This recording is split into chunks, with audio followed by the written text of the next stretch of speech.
Hello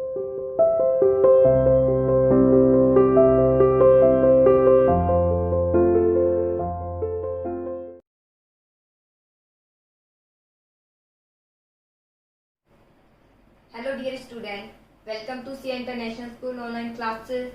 My dear plus 2 commerce class unit 3 business environment जो हमने छोड़ दिया था, आज हम शुरू कर रहे हैं. ठीक है, इसका टॉपिक डिस्कस हम करेंगे बिजनेस एनवायरनमेंट क्या है, क्योंकि बिजनेस एनवायरनमेंट ही यूनिट है तो हमें मीनिंग पता होना चाहिए बिजनेस एनवायरनमेंट क्या है.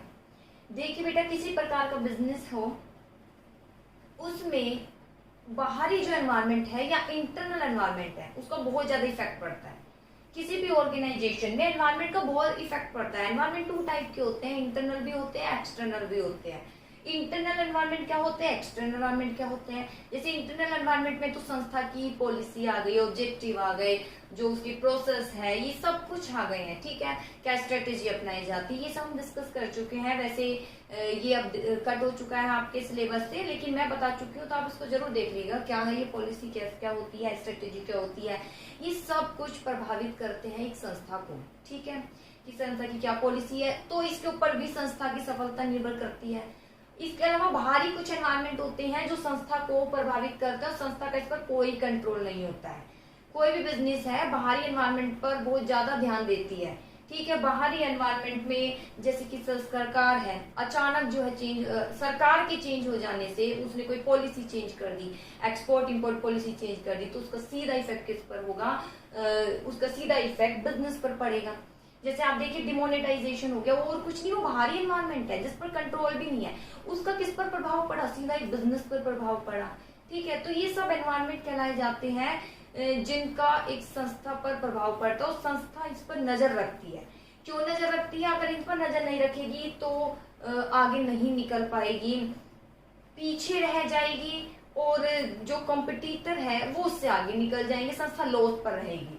तो संस्था को वैसे दोनों ही एनवायरनमेंट पर फोकस करती है. इंटरनल एनवायरनमेंट बहुत ही ज्यादा संस्था के कंट्रोल में रहते हैं, क्योंकि संस्था में ही उपलब्ध होते हैं, तो इस पर वो बहुत कंट्रोल कर सकती है. कुछ चेंजेस करना हो इजिली चेंजेस कर सकती है. लेकिन अगर हम बाहरी एनवायरनमेंट की बात करें तो इस पर संस्था का कोई कंट्रोल नहीं होता है, और संस्था को क्या करना पड़ता है, खुद संस्था को इस पर कोई कंट्रोल नहीं होता है. संस्था को खुद ही चेंजेस होना पड़ता है, अपने आप को चेंज करना पड़ता है इस बाहरी एनवायरनमेंट के अकॉर्डिंग. जैसे बाहरी एनवायरनमेंट अब अगर देखा जाए तो जो स्कूल है, अगर स्कूल भी बाहरी एनवायरनमेंट को बहुत ज्यादा देखता है कि दूसरा स्कूल क्या कर रहा है, क्या ऐसी फैसिलिटी अवेलेबल कराए कि दूसरे जो स्कूल के स्टूडेंट्स हैं हमारे ज्यादा अट्रैक्ट करो, हमारे जो प्रेजेंट में वो टूटे नहीं, और कुछ नहीं. इसके लिए बाहरी एनवायरनमेंट को देखा जाता है, बाहर क्या चाहिए, व्यक्ति क्या चाहता है, जिसके कारण वो ज्यादा अट्रैक्ट हो सके संस्था में. तो और कुछ नहीं, ये सब एनवायरनमेंट कहलाए जाते हैं. इन्हें बोलते हैं बिजनेस एनवायरनमेंट. बिजनेस इसलिए बोल रहे हैं क्योंकि ये सब बिजनेस से रिलेटेड है. ये सारे एनवायरनमेंट बिजनेस को पर इफेक्ट डालते हैं. इफेक्ट पॉजिटिव भी होता है, नेगेटिव भी होता है. पॉजिटिव यानी संस्था के लिए प्रॉफिट का भी साधन है, और संस्था के लिए कहीं ना कहीं लॉस भी उत्पन्न कर देते हैं. दोनों ही अपॉर्चुनिटी इसमें उत्पन्न होती है. ठीक है, यानी कुछ चुनौतियां भी आती है और अपॉर्चुनिटी जो कि एक पॉजिटिव रूप में उत्पन्न हो जाती है. ये कहलाया जाता है बिजनेस एनवायरनमेंट. अब देखिए इसका मीनिंग क्या है. Business environment means, business environment का अभिप्राय the some total of those factor, इसका अभिप्राय वह फैक्टर है, फैक्टर यानी तथ्य जो इसमें जुड़े हुए हैं, विच इन्फ्लुएंस द बिजनेस, जो बिजनेस को प्रभावित करते हैं, and over which the business has no control, और बिजनेस का इन पर कोई कंट्रोल नहीं होता है. इंटरनल एनवायरनमेंट पर काफी हद तक वो कंट्रोल कर लेते हैं, लेकिन जो एक्सटर्नल एनवायरनमेंट है उस पर तो कोई भी कंट्रोल नहीं होता है. ठीक है, तो बिजनेस यहाँ पर मेनली एक्सटर्नल एनवायरनमेंट से रिलेटेड है ये चैप्टर, क्योंकि इंटरनल तो हम कर लेते हैं, वो एक तरीके से घर की बात हो गई है, हम उसको हैंडल कर लेते हैं. लेकिन बाहरी एनवायरनमेंट को कैसे हैंडल करें, नहीं कर सकते. फिर तो हमें खुद ही अपने आप को चेंजेस करना पड़ता है, उसके अकॉर्डिंग. लॉस है तो हमें जो प्लानिंग है वो भी फेल हो जाती है, दोबारा प्लानिंग करनी पड़ती है, ये सब डिफिकल्टी उत्पन्न हो जाती है. ठीक है, तो बिजनेस एनवायरनमेंट का अभिप्राय सम total of those factor, factor अभी हम बताएंगे कौन कौन से फैक्टर है, वो सारे फैक्टर है विच इन्फ्लुएंस द बिजनेस, जो बिजनेस को प्रभावित करते हैं. और फैक्टर जो मैं बता ही चुकी हूँ, इंटरनल है और एक्सटर्नल है. सारे एक्सटर्नल में जैसे एनवायरनमेंट, जब मैंने टॉपिक कराया था फर्स्ट यूनिट, तब भी बताया था कौन कौन से एनवायरमेंट होता है। जैसे टेक्नोलॉजी एनवायरमेंट है, टेक्निक चेंज हो गई तो संस्था को उसे अडॉप्ट करना ही पड़ेगा, वरना संस्था पीछे रह जाएगी। ठीक है, टेक्नोलॉजी एनवायरमेंट को बहुत ज्यादा, फैशन है, फैशन अचानक चेंज हो जाता है तो ये थोड़ी पुरानी ही आप फैशन में जीते रहेंगे, आपको बिजनेस भी उसके अकॉर्डिंग ही चेंज करना पड़ेगा। जैसे जैसे नया फैशन आएगा आपको वो अपनाना पड़ेगा। ठीक है, क्योंकि यही व्यक्तियों की डिमांड है। तो और कुछ नहीं, ये सारे एनवायरमेंट कहलाए जाते हैं, ये सब फैक्टर कहलाए जाते हैं। ठीक है, विच इन्फ्लुएंस द बिजनेस, जो बिजनेस को प्रभावित करते हैं, एंड और which the business has no control, business का इन पर कोई कंट्रोल नहीं होता। इट हैज बोथ, ये दोनों उत्पन्न करते हैं, थ्रेट्स भी और अपॉर्चुनिटी, यानी चुनौती भी उत्पन्न करते हैं। चुनौती तो है यानी खतरा भी उत्पन्न करते हैं, और आप कह सकते हैं खतरा भी उत्पन्न करते हैं हमारे लिए। और दूसरा अपॉर्चुनिटी, अवसर भी उत्पन्न करते हैं। अवसर मतलब हमारे लिए कुछ बहुत अच्छा अवसर उत्पन्न हो जाता है कि जिसके थ्रू हम उस अपॉर्चुनिटी का लाभ उठा सकते हैं और जो है अपनी संस्था को आगे बढ़ा सकते हैं। ठीक है, तो ये कहलाई जाती है अपॉर्चुनिटी। मान लीजिए इसकी कुछ भी जो है गवर्नमेंट ने किसी भी पर्टिकुलर प्रोडक्ट पर ज्यादा जोर दिया है, ठीक है, इसके बनाने पर जोर दिया है, तो इस संस्था के लिए क्या है, एक अपॉर्चुनिटी उत्पन्न हो जाएगी कि उसी पर ज्यादा हमें फोकस करना है, उस पर हम इन्वेस्टमेंट करें। तो इस संस्था के लिए किसका साधन होगा, अपॉर्चुनिटी का। ठीक है, तो ये अपॉर्चुनिटी है। जैसे अपॉर्चुनिटी कुछ भी हो सकती है, ये भी हो सकती है कि अगर आप पिछड़े क्षेत्रों में जाएंगे आपको एक अपॉर्चुनिटी मिल रही है। अगर आप पिछड़े क्षेत्रों में जाएंगे तो वहां पर खतरा तो रहेगा कि आपको जो है डिफिकल्टी उत्पन्न होगी, लेकिन ये है कि अगर पिछड़े क्षेत्रों में जाकर अपना बिजनेस करेंगे, जैसे आप इकोनॉमिक्स में पढ़ते हैं, तो वहां पर आपको बहुत ज्यादा छूट देगी, रियायत दी जाएगी सरकार द्वारा, तो काफी आपको डिफिकल्टी उत्पन्न नहीं होगी रियायत लेने में। ठीक है, आपको जो है टैक्सेस में भी काफी छूट दी जाएगी, अनेक प्रकार के जो एक्सपेंसेस आपके होने वाले हैं वो बहुत ही कम हो जाएंगे। तो और कुछ नहीं, अपॉर्चुनिटी होती है जो बाहरी एनवायरमेंट ही दे रहा है एक संस्था को, तो ये एक अपॉर्चुनिटी का पार्ट कहलाया जाता है। इसे बोलते हैं एनवायरनमेंट, कि बाहर से या इंटरनल है, हमें कुछ अपॉर्चुनिटी अवसर भी दे रहा है, कुछ चुनौती भी उत्पन्न कर रहा है, जिसके कारण हमारे लिए क्या उत्पन्न हो रहे हैं, खतरे। डिमोनेटाइजेशन सबसे अच्छा एक एग्जाम्पल है, उसने इतनी ज्यादा चुनौती उत्पन्न कर दी कि बहुत ज्यादा लॉस हुआ। किसको लॉस हुआ, बहुत से जो है बिजनेस को भी लॉस हुआ, क्योंकि प्रॉपर्टी सबके डाउन हो गई वैल्यू। करेंसी का ब्लैक मनी जो है वो जो है लोगों की ब्लैक मनी निकल कर आने लगी, एक तरीके से बहुत ज्यादा स्लो डाउन हो गई हमारी इकोनॉमी। ठीक है, तो ये सब कुछ नहीं, एक चुनौती उत्पन्न हो गई थी, उसे बोलते हैं। ठीक है, बिजनेस एनवायरमेंट नेबल, अब बिजनेस एनवायरमेंट का अगर अध्ययन करेंगे तो ये एनेबल द मैनेजर को एनेबल बना देता है, किस योग्य बना देता है, to identify threat and opportunity. Manager जो है, कोई भी संस्था है, संस्था का मैनेजर है, ओनर कोई भी कह सकते हैं, तो वो क्या करता है, बाहरी एनवायरमेंट पर ध्यान रखता है। आपने स्ट्रेटेजी पढ़ा होगा, स्ट्रेटेजी कैसी बनाई जाती है, स्ट्रेटेजी यानी योजना ही बनाई जाती है, लेकिन बाहरी एनवायरमेंट को ध्यान में रखकर बनाई जाती है। ठीक है, तो ऐसे ही मैनेजर जो है सबसे पहले बाहर फोकस करता है कि बाहर क्या एनवायरमेंट है, उसके अकॉर्डिंग वो हमारे लिए क्या चुनौती उत्पन्न कर रहे हैं और क्या हमारे लिए अपॉर्चुनिटी उत्पन्न हो सकती है, उस पर जो मैनेजर है फोकस करता है। इसे कहते हैं बिजनेस एनवायरमेंट। तो ये है बेटा बिजनेस एनवायरमेंट। इसके अलावा मैं कुछ टूल किट करा देती हूँ इसके फीचर से पहले। थ्रेट्स क्या है, ये नेगेटिविटी लेकर आते हैं, अपॉर्चुनिटी पॉजिटिविटी लेकर आते हैं। जैसे threats, it refer to negative changes, इसका अभिप्राय नेगेटिव चेंजेस है that occurred in the business environment and hinders the performance of an organization।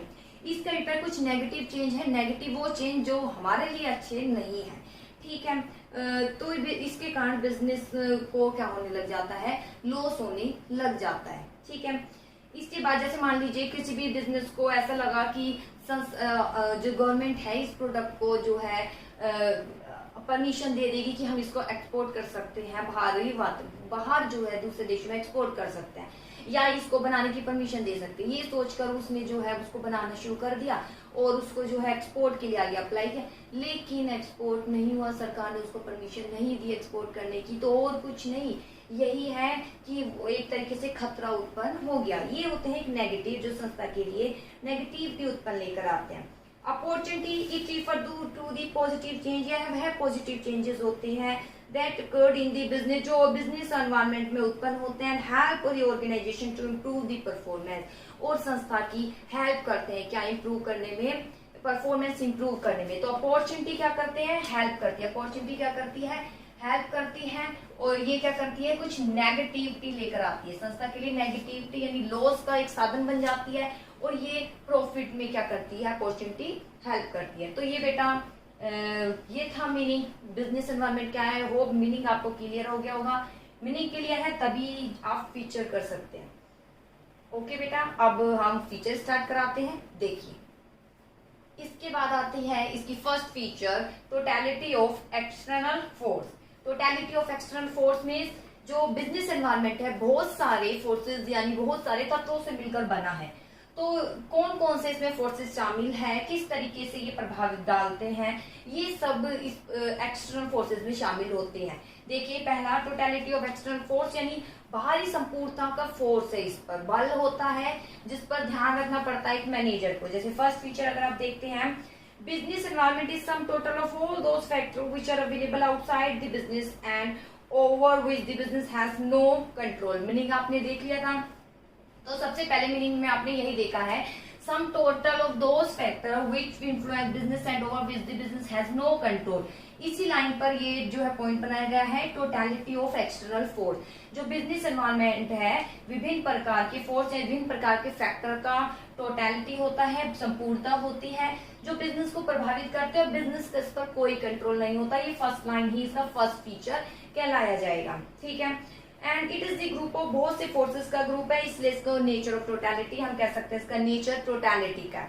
इसके बाद आता है स्पेसिफिक एंड जनरल फोर्स।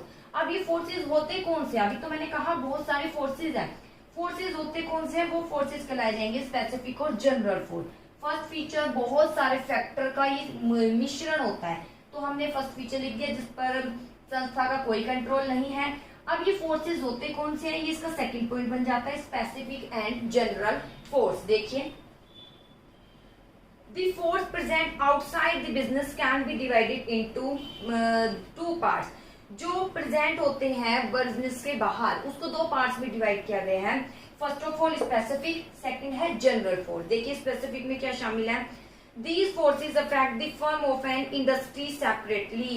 ये वह फोर्सेस होते हैं जो कि अलग अलग रूप से संस्था को प्रभावित करते हैं, और इस पर संस्था का थोड़ा कंट्रोल भी हम कह सकते हैं कि थोड़ा कंट्रोल वो उसका रहता है, लेकिन संस्था को अलग अलग रूप से प्रभावित करते हैं। जो स्पेसिफिक है वो संस्था को कैसे प्रभावित करता है, अलग अलग सेपरेटली रूप से प्रभावित करता है, अलग अलग क्या करता है, प्रभावित करता है हर संस्था को। जैसे उसके कस्टमर है, ठीक है, सप्लायर है, सबको अलग अलग, सारी संस्था को ये अलग अलग तरीके से प्रभावित करते हैं। कस्टमर भी हर संस्था को अलग अलग तरीके से प्रभावित करते हैं, वो कहलाए जाते हैं स्पेसिफिक फोर्स। तो जनरल वो हो गए जो सब ही संस्था को एक ही तरीके से प्रभावित करेंगे। जब प्रभावित होगी तो सारी ही संस्था प्रभावित होगी।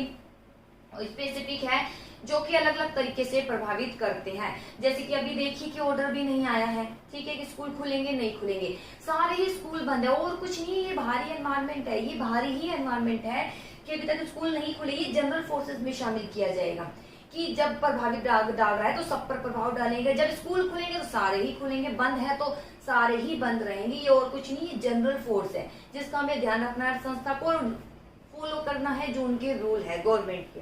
देखिए, इसके बाद आता है फोर्स में स्पेसिफिक फोर्स जो अलग अलग तरीके से प्रभावित करता है। इसमें customer, supplier, investor, competitive firm है। इसके अंदर क्या क्या आता है, कस्टमर है, सप्लायर है, कॉम्पिटिटिव फर्म है, ठीक है, इस तरीके से, या सप्लायर है, ये सब इसमें शामिल किए जाते हैं। इन्वेस्टर है। General, These force affect all the firm of an industry equally। ये वो है जनरल फोर्स जो इक्वली रूप से प्रभावित करते हैं, आप अंडरलाइन कर लेना।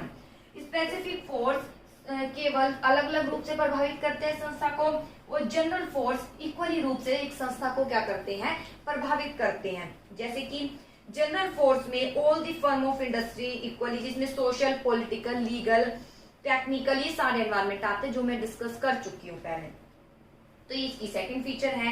इसके बाद थर्ड फीचर आती है इंटर रिलेटेडनेस। जो ये फीचर है यानी जनरल फोर्स है, एक दूसरे से क्या होता है, रिलेटेड, यानी एक फोर्स जब यानी एक फैक्टर प्रभाव डालता है तो ऑटोमेटिक दूसरा फैक्टर क्या हो जाता है, प्रभावित हो जाता है। जैसे देखिए, इंटर रिलेटेड है, थर्ड फीचर इसकी आती है इंटर रिलेटेडनेस। तो देखिए इंटर रिलेटेडनेस क्या है, थर्ड फीचर, हाँ जी, इंटररिलेटेडनेस, यानी ये जो फैक्टर है एक दूसरे से जुड़े होते हैं। एक फैक्टर में परिवर्तन हुआ तो दूसरा ऑटोमेटिक क्या होता है, प्रभावित होता है। ठीक है, जैसे कि देखिए गवर्नमेंट के आने से उसने अपनी एक्सपोर्ट इंपोर्ट पॉलिसी चेंज कर दी। नई गवर्नमेंट आने से, गवर्नमेंट का आना पॉलिटिकल एनवायरनमेंट कहलाया जाएगा। उसके आने से एक्सपोर्ट इंपोर्ट पॉलिसी चेंज हो गई, जिससे लॉस प्रॉफिट के साधन उत्पन्न हो, लॉस प्रॉफिट की सिचुएशन उत्पन्न हो गई। तो कौन सा एनवायरनमेंट हो गया, इकोनॉमिक एनवायरनमेंट। तो संस्था के सरकार के आने से, पॉलिटिकल एनवायरनमेंट के आने से कौन सा एनवायरनमेंट चेंज हो गया, कौन सा एनवायरनमेंट चेंज हो गया, इकोनॉमिक एनवायरनमेंट। डिमोनेटाइजेशन करने से, ठीक है, एक ऑर्डर पास करने से, ये एक लीगली रूप से पास था, यानी लीगल एनवायरनमेंट आने से ऑटोमेटिक कौन सा एनवायरनमेंट चेंज हो गया, पूरे ही संस्था का, पूरे ही इकोनॉमी का एनवायरनमेंट चेंज हो गया। और खासकर इकोनॉमिक रूप से लॉस प्रॉफिट ये जो है उत्पन्न होने लगे। ठीक है, ज्यादा जो है लॉस होने लगा लोगों को, तो इकोनॉमिक एनवायरनमेंट इससे क्या हुआ, प्रभावित हो गया, लोगों की आय पर प्रभाव पड़ने लग गया। ये इस तरीके से जो है बहुत से फैक्टर उत्पन्न होने लग गए। ये और कुछ नहीं, इंटररिलेटेडनेस है, यानी जब एक फैक्टर में चेंजेस होता है, एक फैक्टर प्रभाव डालता है तो दूसरा ऑटोमेटिक कहीं ना कहीं प्रभावित हो जाता है, इसलिए बोलते हैं इसको इंटररिलेटेडनेस। जैसे देखिए the different factor of business environment are correlated. विभिन्न प्रकार के फैक्टर सारे एक दूसरे से क्या होते हैं, को रिलेटेड होते हैं। क्या होते हैं, एक दूसरे से को रिलेटेड। ध्यान दीजिएगा, सारे एनवायरमेंट जो है एक दूसरे से को रिलेटेड होते हैं। For example let us suppose that, आप सपोज कीजिए there is change in import export policy with the coming of new government. आने से उसने इंपोर्ट एक्सपोर्ट पॉलिसी चेंज कर दी। In the case coming of new government के आने से इंपोर्ट एक्सपोर्ट पॉलिसी चेंज हो गई, यानी वो पॉलिटिकल एनवायरनमेंट हुआ। एंड इकोनॉमिक चेंज रिस्पेक्टिवली, उससे जो है प्रॉफिट लॉस ये उत्पन्न होने लग गया। इसमें इकोनॉमिक एनवायरनमेंट भी क्या हो गया, चेंज हो गया। Change in one factor affect the other factor. इसमें हम कह सकते हैं कि जब एक फैक्टर में, वन फैक्टर में क्या होता है, चेंजेस होता है, तो दूसरा अदर फैक्टर ऑटोमेटिक क्या होता है, प्रभावित। यानी एक फैक्टर कहीं ना कहीं दूसरे फैक्टर को क्या करता है, प्रभावित करता है। तो ये कहलाया जाता है इंटर रिलेटेडनेस। इसके बाद आता है डायनेमिक नेचर। ये कौन सा नेचर है इसका, डायनेमिक नेचर है। डायनेमिक कैसा, गतिशील। गतिशील मतलब बार बार चेंज। और आपको पता है बाहरी एनवायरनमेंट बार बार चेंज होता रहता है, कोई ना कोई ऑर्डर पास होते रहते हैं, कुछ ना कुछ चेंजेस होते रहते हैं, ये आपको पता ही है।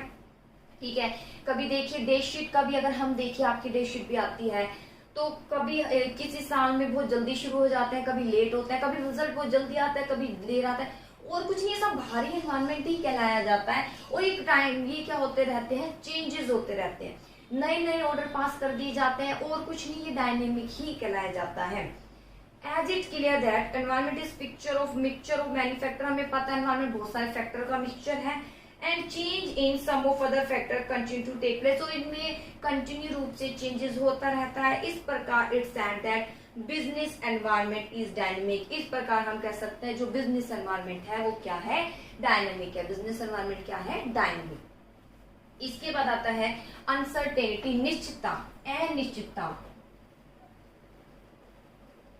अनसर्टेनिटी मीन्स अनिश्चितता, यानी किसमें कितना चेंजेस होगा हम इसके बारे में कुछ नहीं कह सकते। ठीक है, अब क्या आप कह सकते हो स्कूल कब खुलेंगे, कुछ नहीं कह सकते। स्कूल खुलेंगे तो क्या उसमें चेंजेस होगा और कितना चेंजेस होगा, कितनी बार चेंजेस होगा, कुछ नहीं कह सकते हैं।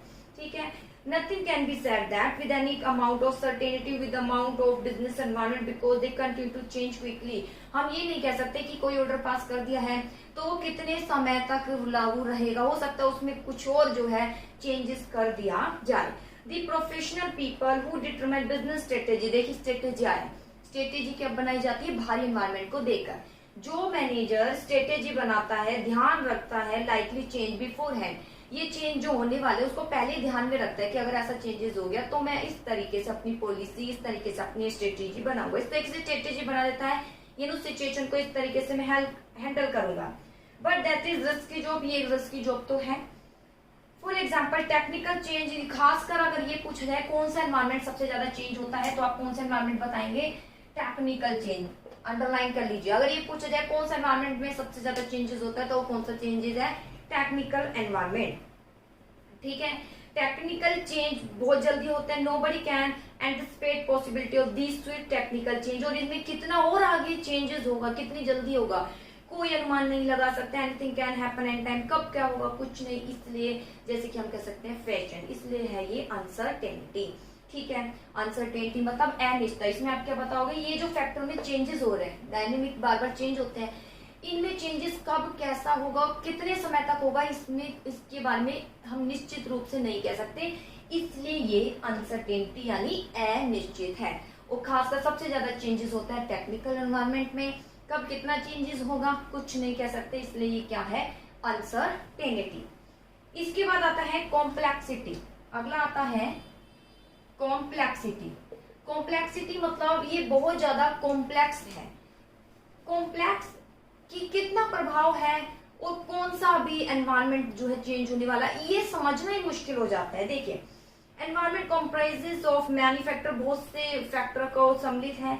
All this factor related to each other, दोनों एक दूसरे से रिलेटेड है। Individual effect on business can not be recognise, इसको अंडरलाइन कर लेना। एक एक फैक्टर इंडिविजुअल रूप से, एक एक फैक्टर इंडिविजुअल रूप से कितना इफेक्ट डालेगा, ये हम अनुमान भी नहीं लगा सकते कि एक एक फैक्टर इंडिविजुअल रूप से कितना इफेक्ट डालेगा, या अनुमान नहीं लगा सकते, इसलिए ही तो ये अनुमान नहीं लगा सकते, यानी मान लिया डिफिकल्टी उत्पन्न, इसलिए ये कॉम्प्लेक्सिटी है यहाँ। This is perhaps reason this difficult for business, इसलिए बिजनेस के लिए इनको फेस करना बहुत डिफिकल्ट है। इसके बाद आता है रिलेटिविटी यानी सापेक्षता। रिलेटिविटी में आपको बताना है एनवायरनमेंट का, एनवायरनमेंट मतलब प्लेस का बताना है आपको। अलग अलग प्लेस पर अलग अलग तरीके से ही क्या करता है, प्रभावित करता है। जैसे देखिए, business environment is related to local condition, ये रिलेटेड है लोकल कंडीशन से। And this is reason to why business environment happen to be different in different country. हम कह सकते हैं बिजनेस एनवायरनमेंट डिफरेंट कंट्री में डिफरेंट होता है, and different even in same country and different place. ये line याद करना, केस स्टडी में आएगी। डिफरेंट कंट्री में डिफरेंट, और सेम कंट्री में ही, एक कंट्री के विभिन्न प्रकार के क्षेत्र होते हैं, उसमें अलग अलग रूप से होता है।